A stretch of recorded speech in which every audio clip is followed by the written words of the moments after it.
கடன் அடைந்து செல்வம் சேரணும் அப்படின்னா இந்த பதிவு உங்களுக்காக தான். இன்றைய தினம் ஆவணி மாதத்தின் முதல் ஞாயிற்றுக்கிழமை. இந்த ஞாயிற்றுக்கிழமை இந்த ஒரே ஒரு பொருளை உங்கள் தலையை சுற்றி போடுங்கள். அனைத்து கடன் பிரச்சனையும் தீர ஆரம்பிக்கும். அதே மாதிரி பண பிரச்சனைகள் தீர்ந்து உங்களுக்கு பணம் சேர தொடங்க ஆரம்பிக்கும். எந்த ஒரு பூஜை, எந்த ஒரு விரதம், எந்த ஒரு மந்திரமும் இல்லை. ஸோ ரொம்ப எளிமையான விஷயம் தான். அதே மாதிரி பார்த்தீங்கன்னா இதை எந்த நேரத்தில் செய்யணும், இது எல்லாமே டீட்டெயிலாக பதிவில் பார்க்கலாம். அப்படி என்ன ஒரு சிறப்பான பலன் இருக்குது அப்படின்றதையும் பார்க்கலாம். அனைத்து மதத்தினருமே செய்யலாம். யாருக்கெல்லாமே கடன் இருக்குது, யாருக்கெல்லாம் பண பிரச்சனைகள் தீரும்னு நினைக்கிறீங்களோ அனைவருமே நீங்கள் இதை செய்யலாம். ஸோ இது எந்த பொருள் என்ன, இதை எந்த நேரத்தில் செய்யணுன்றதை டீட்டெயிலாக பதிவில் பார்க்கறதுக்கு முடியும். இது வரைக்கும் பிரணவ் சமையல் சப்ஸ்கிரைப் பண்ணல, இதை ஃபர்ஸ்ட் டைம் பார்க்குறீங்க அப்படின்னா மறக்காம சேனலை சப்ஸ்கிரைப் பண்ணிக்கோங்க. பக்கத்தில் இருக்க பெல் ஐக்கன் கிளிக் பண்ணிக்கோங்க. ஸோ நம்ம போகிற ஆன்மீக தகவல்களை நீங்கள் மிஸ் பண்ணாமல் பார்க்கலாம். உங்கள் நோட்டிஃபிகேஷன்ஸ் வரும்.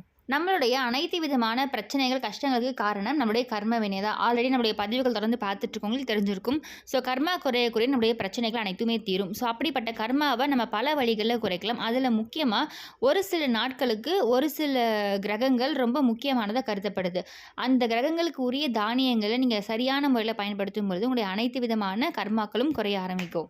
அந்த வகையில் இன்றைய தினம் ஞாயிற்றுக்கிழமை. இந்த ஞாயிற்றுக்கிழமை அப்படின்றது சூரிய பகவானுக்கு ஒரு உரிய நாள். இந்த நாளில் நீங்கள் கோதுமையை சரியாக பயன்படுத்தும் பொழுது உங்களுக்கு அனைத்து விதமான கர்மாக்களும் குறையும், கடன் பிரச்சனைகளும் தீர ஆரம்பிக்கும். தீரவே தீராத கடன் அப்படின்றது இருக்குது பார்த்தீங்களா, அந்த கடனும் தீர ஆரம்பிக்கும். அதற்கான பண வரவு உங்களை தேடி வர ஆரம்பிக்கும். ஸோ நம்ம பணம் பிரச்சனைகளாக இருக்குது, பணம் வந்தால் தான் நம்முடைய கடன் தீரணும், நமக்கு மறுபடியும் கடன் வாங்காத ஒரு சூழ்நிலை ஏற்படும் அப்படின்னு நினைக்கிறவங்க இந்த ஞாயிற்றுக்கிழமை நான் சொல்கிற ஒரு விஷயத்தை நீங்கள் செய்யுங்க. குறிப்பாக நீங்கள் ஒவ்வொரு ஞாயிற்றுக்கிழமையும் இதை செய்யலாம். இன்றைய தினம் ஆவணி மாதத்தின் முதல் ஞாயிற்றுக்கிழமை அப்படின்றதுனால இன்றைய நாள் நீங்கள் தவறாமல் இந்த ஒரு எளிய விஷயத்தை செய்யுங்க. இதற்கு நமக்கு ஒரு கைப்பிடி கோதுமை மட்டும் போதுமானது. ஒரு ஸ்பூன் அளவு கோதுமை இருந்தாலும் ஓகே.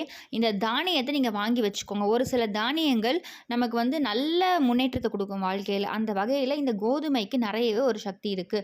ஸோ உங்களுக்கு நிறைய அளவுக்கு வாங்க முடியல அப்படின்னாலுமே லூஸில் கம்மியாகவே கிடைக்கும் உங்களுக்கு ரேட்டில். ஒரு 1/2 கிலோ இல்லை 1/4 கிலோ அந்த அளவுக்கு வாங்கி வச்சுக்கினாலும் போதுமானது. ஸோ இந்த மாதிரி கடைகளில் தனியாக லூஸில் கிடைக்கும் பொழுது நம்ம பெரிய பெரிய சூப்பர் மார்க்கெட்டில், பெரிய பெரிய கடைகளில் கொஞ்சம் அதிகமாக கொடுக்குறாங்கன்னா தனியாக நார்மல் மார்க்கெட்ஸில் போய் கேட்கும்போது உங்களுக்கு கம்மியாகவே கிடைக்கும். ஸோ அதனால் அந்த மாதிரி நீங்கள் வாங்கி ஒரு பாக்ஸில் ஸ்டோர் பண்ணி வச்சுக்கோங்க. தினம்தோறும் நீங்கள் இதை செய்யலனாலுமே ஞாயிற்றுக்கிழமை மட்டும் செய்தாலுமே போதுமானது. ஏன்னா ஞாயிற்றுக்கிழமை நான் சொல்லியிருக்கேன் சூரிய பகவானுக்கு ஒரு உரிய நாள்னு சொல்லிட்டேன். ஸோ அந்த சூரிய பகவானுக்கு உரிய தானியம்ன்றது கோதுமையை நீங்கள் எப்படி பயன்படுத்தலாம்னு பார்த்தீங்கன்னா ஒரே ஒரு ஸ்பூன் அளவு இல்லை ஒரு கைப்பிடி அளவு கோதுமை எடுத்துக்கோங்க. அதை கையில் வச்சுட்டு இந்த பிரபஞ்சத்துக்கிட்ட நீங்கள் உங்களுடைய கடன் பிரச்சனையும் தீரணும், எனக்கு பண வரவு வரணும், பண பிரச்சனைகள் தீரணும்னு சொல்லி மனதார வேண்டிட்டு இந்த ஒரு கைப்பிடி கோதுமையை அப்படியே நீங்கள் மண்பாங்கான இடத்துல தூவி விட்டுடுங்க. அங்கே பறவைகள் இதை சாப்பிட்டுடும். அதே மாதிரி மண்பாங்கான இடம் இல்லை, நான் வீட்டுக்கிட்டேயே எனக்கு பேர்ட்ஸ்லாம் வரும் அப்படின்ற பட்சத்தில் உங்கள் வீட்டுக்கு வெளியவே நீங்கள் இதை தூவி விட்டுடலாம். ஸோ இந்த கைப்பிடி கோதுமையில் ஒரு ஸ்பூன் அளவு கோதுமை பார்த்தீங்கன்னா உங்களுடைய கர்மாவை படிப்படியாக குறைக்க ஆரம்பிக்கும். ஞாயிற்றுக்கிழமை சூரிய பகவானுக்கு உரிய தானியம் இந்த கோதுமையை நீங்கள் இந்த மாதிரி தானமாக செய்கிறதுனால உங்களுடைய கடன்களை படிப்படியாக குறைய ஆரம்பிக்கும். அதற்கான வழிகளும் பிறக்க ஆரம்பிக்கும். பண பிரச்சனைகள் இருக்குது, பணம் நமக்கு தேவையாக இருக்குது, பண தேவைகளை பூர்த்தி செய்யணும், அதற்கு ஏதாச்சும் ஒரு வழி பிறக்கணும் அப்படின்னு நினைக்கிறவங்க எல்லாருக்குமே பார்த்தீங்கன்னா இந்த தாந்திரிக பரிகாரம் ரொம்பவே சிறப்பான பலனை உங்களுக்கு கொடுக்க ஆரம்பிக்கும். ஸோ பணம் வந்தால் மட்டும்தான் நல்லா கடன் அடைக்க முடியும். ஸோ அதற்கு பணம் வரதுக்கான வழிகளும் கட்டாயம் பிறக்க ஆரம்பிக்கும். கண்டிப்பாக நீங்கள் 100% நம்பிக்கையோடு இந்த தானியத்தை தானமாக இந்த மாதிரி போட்டு பாருங்கள். பறவைகள் இதுக்கு மட்டும் தான் சாப்பிடுமா, இந்த தானியத்தை மட்டும் தான் சாப்பிடுமா, இல்லை வேறு ஏதாச்சும் வச்சாலும் சாப்பிடுமானா நீங்கள் எல்லா தானியமும் வைக்கலாம். குறிப்பாக ஒவ்வொரு நாளுக்கு ஒவ்வொரு குறிப்பான தானியம் வைக்கும்பொழுது இன்னும் உங்களுக்கு இரட்டிப்பான பலன் கிடைக்கும். அந்த வகையில் ஞாயிற்றுக்கிழமை அப்படின்னாலே கோதுமை வைக்கிறது உங்களுக்கு இன்னும் சிறப்பான பலனை கொடுக்கும். இதை தவிர்த்து நம்ம எப்பொழுதும் போல் ஆல்ரெடி பதிவுகளை உங்களுக்கு சொல்லியிருக்கேன். கொள்ளு வைக்கலாம், அதே மாதிரி பச்சரிசி தானமாக வைக்கலாம், இனிப்பு பிஸ்கெட்ஸ் நீங்கள் தானமாக போடலாம். இந்த மாதிரி பறவைகளுக்கு போடும் பொழுது உங்களுடைய கர்மா படிப்படியாக குறைய ஆரம்பிக்கும். கர்மா குறைஞ்சாலே ஆட்டோமேட்டிக்காக கடனும் தீர ஆரம்பிக்கும், மற்ற அனைத்து விதமான பிரச்சனைகள்.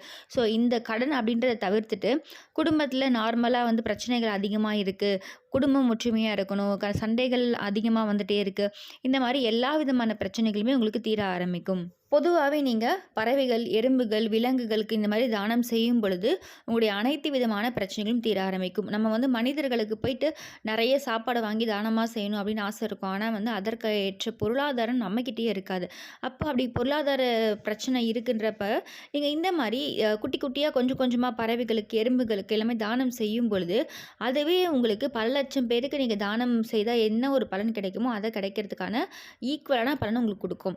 அதே மாரி நான் ஆல்ரெடி உங்களுக்கு பதிவுகள்ல சொல்லியிருக்கேன். எறும்புகளுக்கு வந்து தினம்தோறும் நீங்க கொஞ்சமா சர்க்கரையோ, வெல்லமோ, அப்படி இல்லைனா நாட்டு சர்க்கரை எது வேணா நீங்க வைங்க.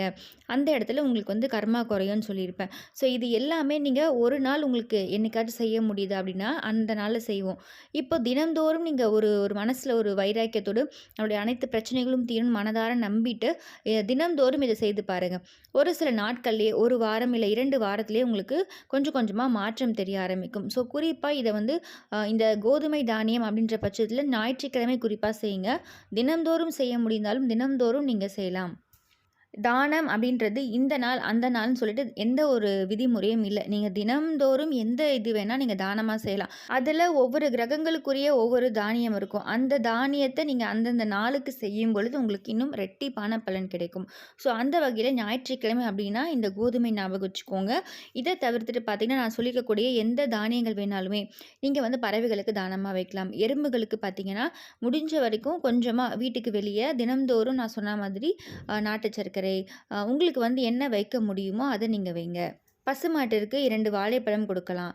குறிப்பா பார்த்தீங்கன்னா, உங்களுக்கு கடன் பிரச்சனை தீரணும்னு நினைக்கிறவங்க பசுமாட்டிற்கு சிறுபருப்பு, அது கூட அத மூங் டால்ன்னு சொல்லுவோம் பார்த்தீங்களா, அந்த சிறுபருப்பு கூட கொஞ்சம் வெல்லம் இது 2த்தையும் சேர்த்து நீங்க குடுத்தாலே போதும். கடன் வந்து அப்படியே காணாமல் போயிடும். இந்த மாரி செவ்வாய்க்கிழமை செவ்வாய் ஓரையில உங்களுடைய கடன்ல அசல நீங்க ஏதாச்சும் திருப்பி குடுக்கலாம். ஆன்லைன்ல பேமெண்ட் பண்ண முடியும்னா, ஆன்லைன்ல பேமெண்ட் பண்ணலாம். பட் வட்டி கட்டக்கூடாது. அசல திருப்பி குடுக்கணும். ஸோ இந்த மாரியான ஒரு சில விஷயங்கள் நீங்க ஃபாலோ பண்ணும்பொழுது, உங்களுக்கு சீக்கிரமாவே அந்த கடன் பிரச்சனையிலேருந்து நீங்க வெளிய வந்துருவீங்க. ஸோ நமக்கு வந்து அதற்கான வழிகள் பிறக்கணும். வழிகள் பிறந்தா தான் நமக்கு பண வரவு வரும். பணம் வந்தா தான் அந்த கடன அடைக்க முடியும். ஸோ இது எல்லாத்துக்குமே ஒரு முக்கியமான காரணம் கர்மான்னு சொல்லியிருந்தேன். அந்த கர்மா தீர்றதுக்கு இந்த மாதிரி நீங்க தினம்தோறும் ஏதாச்சும் ஒரு தானம் செஞ்சுட்டே இருங்க. கண்ணுக்கு தெரியாம அந்த கர்மா படிப்படியா குறைய ஆரம்பிச்சுட்டு, அந்த கர்மா ஃபுல்லா தீர்ந்துருச்சு, போயிடுச்சுனாலே அடுத்தடுத்து உங்க வாழ்க்கையில வெற்றி தான். நீங்க வந்து முன்னேற்ற பாதையை நோக்கி போவீங்க. ஸோ இந்த கர்மா குறையணுன்றதுக்காக தான் நெறைய பதிவுகள் உங்களுக்கு நெறைய விஷயம் சொல்லியிருக்கேன். மறுபடியும் ஞாபகமும் படுத்துவேன் உங்களுக்கு. ஸோ அந்த வகையில இன்றைய தினம் ஆவணி மாத ஞாயிறு இந்த முதல் ஞாயிற்றுக்கிழமையே இத செய்யுங்க. அடுத்த ஞாயிற்றுக்கிழமை வருது பார்த்தீங்களா, ஒவ்வொரு ஞாயிற்றுக்கிழமையும் இது நீங்க செய்யலாம். டைம் பார்த்தீங்கன்னா, ராகு காலம், யமகண்டம் தவிர்த்து மற்ற நேரங்கள்ல நீங்க செய்யலாம். காலையிலேருந்து நைட்டுக்குள்ள எப்பொழுது வேணா நீங்க இந்த தானத்தை செய்யலாம். முடிஞ்ச வரைக்கும் பார்த்தீங்கன்னா, இரவு நேரங்கள்ல தூங்குறதுக்கு முன்னாடி தினம்தோறும் கொஞ்சமா ஏதாச்சும் ஒரு தானம் நம்ம இன்னைக்கு செஞ்சோமான்னு யோசிங்க. அப்படி செய்யலையா, டக்குன்னு கொஞ்சம் சர்க்கரையோ, இல்ல நாட்டு சர்க்கரையோ, வெல்லமோ ஏதோ ஒண்ணு எடுத்துட்டு போயிட்டு உங்க வீட்டுக்கு வாசலுக்கு வெளிப்பக்கம் அத வந்து மனதார வேண்டி தூக்கி போட்டு வந்துருங்க. ஸோ இந்த மாரி செய்யும்போது அது அடுத்த நாளோ, இல்ல இரவே பார்த்தீங்கன்னா, அந்த இடத்துல எறும்புகள் வந்து அந்த வீட்டுக்கு வெளிய அந்த மண்பாங்கான இடம், மரத்துக்கடியிலலாம் அது வந்து சாப்பிட ஆரம்பிச்சுரும். ஸோ இந்த மாரி நீங்க தினம்தோறும் செய்ய நல்ல மாற்றம் தெரிய ஆரம்பிக்கும். எப்படி நமக்கு இந்த மாரி ஒரு திடீர்னு ஒரு மாற்றம் நடந்துச்சு, எப்படி நம்ம கடன அடைச்சோம்னு சொல்லிட்டு நமக்கே ஷாக்கா இருக்கும். அந்த வகையில உங்களுக்கு ஒரு வழி பிறக்க ஆரம்பிக்கும். ஸோ இந்த பதிவு கண்டிப்பா உங்களுக்கு யூஸ்ஃபுல்லா இருக்கும்னு நெனைக்கிறேன். இந்த பதிவு பிடிச்சிருக்கு, இந்த பதிவில ஏதாச்சும் சந்தேகம் இருக்குன்னா, கண்டிப்பா கமெண்ட் பாக்ஸ்ல கமெண்ட் பண்ணுங்க. இந்த பதிவு பிடிச்சிருக்குன்னா, மறக்காம பிரணவ் சமையலறை சப்ஸ்கிரைப் பண்ணிக்கோங்க. பக்கத்துல இருக்க பெல் ஐகான கிளிக் பண்ணிக்கோங்க.